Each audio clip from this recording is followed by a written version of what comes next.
আজি 3 দিন হল মানে আমি স্কুললৈ আহিলো 8:45 আহাৰ পিছতে আমাৰ মেনুৱেল সাবিৰ হুসেনে ক'লে যে স্যাৰ তালা খুলিব নোৱাৰো বুলি কি হৈছে তালা খুলিব নোৱাৰা পিছত ক'লে যে আহক চাও তে গৈ পেলাই চালো ফেভিকুইক আঠাৰ নিচিনা কিবা বস্তু তালাৰ ভিতৰত এপিনেদি হুমাই দি থোৱা আছে তালাবিলাক ফিক্সড হৈ গৈছে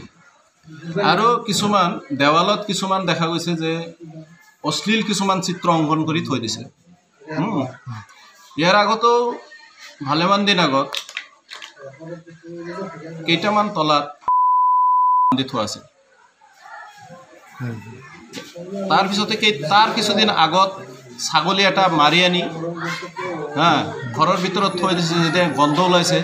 ছাৰসকলে ক্লাছ কৰিব পৰা নাই তেতিয়া মই থানাত গৈ পেলাই থানাৰ পুলিচক লৈ আহি পেলাই সেইটো খুলি মই নিজে হাতে পুতি দিছোঁ এনেধৰণৰ অসমীয় কিছু ঘটনা এই অঞ্চলৰ কিছু নাম নাজানো কিন্তু কিছু দুষ্ট চক্ৰৰ দ্বাৰা এইটো সংগঠিত হৈ আছে আমাৰ চাৰিওফালে এই স্কুলৰ 11 বিঘা 2 কঠা আটলেছা মাটি থকাৰ পিছতো এই স্কুলৰ বাউণ্ডাৰী ৱাল নাই পৰ্যাপ্ত পৰিমাণৰ আপোনাৰ ৰুম নাই গতিকে বিশেষ আৰু নাই এনেকুৱা স্কুলৰ যেটো পৰিৱেশ এই পৰিৱেশটো সুস্থিৰ কৰিবলৈ হলে এই স্কুলৰ চাৰিওফালে বাউণ্ডাৰী ৱাল থাকিব লাগিব আৰক্ষী চকীৰ পৰা আমাৰ স্কুল বেছি দূৰত্ব নহয় 100 মিটাৰ মান 50 মিটাৰ মান হ'ব স্কুল বাউণ্ড ফিল্ডৰ পৰা হয় যিখিনি যোৱাৰ পিছতে লগে লগে তেওঁলোকে আহি পেলাই চাই পেলাই তলা কাটিব দিলে মই এতিয়া তলাখিনি কাটি দিম আজি কন্টিনিউ 3 দিন ধৰি এই ব্যৱহাৰ কৰি আছে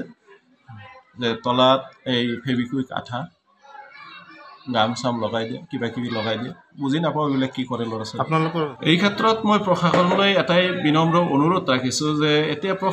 প্ৰশাসন যন্ত্ৰ মানে কি আমাৰ বিদ্যালয় পৰিচালনা সমিতি আৰু শিক্ষকসকল মিলি আমি কামটো কৰিব লাগিব প্ৰশাসন যন্ত্ৰৰ পৰা আৰু তেওঁলোকে কি কৰিব সহায়তো